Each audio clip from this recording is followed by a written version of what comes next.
দখল আর নদীর তলদেশে পলি জমিয়ে নাব্যতা হারিয়ে একসময়ের খরস্রোতা নাটোরের বড়াল নদী আজ ঐতিহ্য হারিয়ে মরা খালে পরিণত হয়েছে।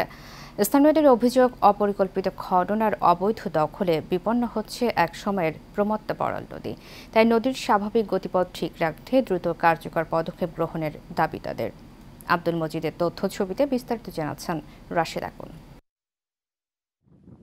দখল, দূষণ আর অপরিকল্পিত বাঁধ নির্মাণের ফলে নদীর স্বাভাবিক প্রবাহ বাধাগ্রস্ত হওয়ায় হারিয়ে যাচ্ছে একসময়ের খরস্রোতা বড়াল নদী। নদীর বুকে পলি জমে উঁচু হয়েছে, কোথাও দখলের কারণে চেপে গেছে দুপারও। বড়াল নদী নাটোরের বাগাতিপাড়ার বুক চিরে বয়ে গেছে প্রায় ২২ কিলোমিটার। একসময় যোগাযোগের সুবিধার কারণে নদীর দুপারে হাট বাজার, থানা, দয়ারামপুর, সেনানিবাস সহ গুরুত্বপূর্ণ স্থাপনা গড়ে ওঠে। কিন্তু ১৯৮৫ সালে চারঘাটে বন্যা নিয়ন্ত্রণ বাঁধ নির্মাণ করলে শুরু হয় বড়ালের মরণযাত্রা। এই বৈশাখ মাসে এই নদী পার হওয়া খুব কঠিন অবস্থা, খুব পানি।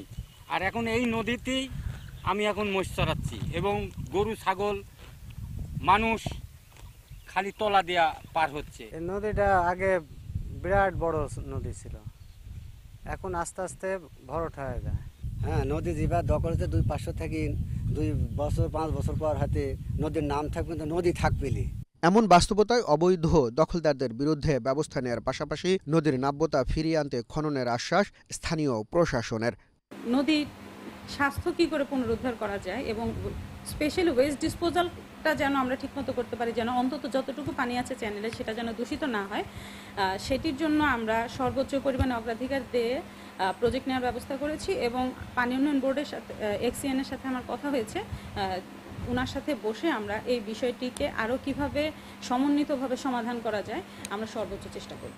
প্রমত্তা পদ্মার শাখা নদী হিসেবে বড়ালের উৎপত্তি রাজশাহীর চারঘাট উপজেলায়, যা রাজশাহীর বাঘা উপজেলা হয়ে নাটোরের বাগাতিপাড়া, বড়াইগ্রাম, পাবনার চাটমোহর, ভাঙ্গুড়া উপজেলা হয়ে যমুনায় গিয়ে মিলেছে। Rashed Akun, Asian television.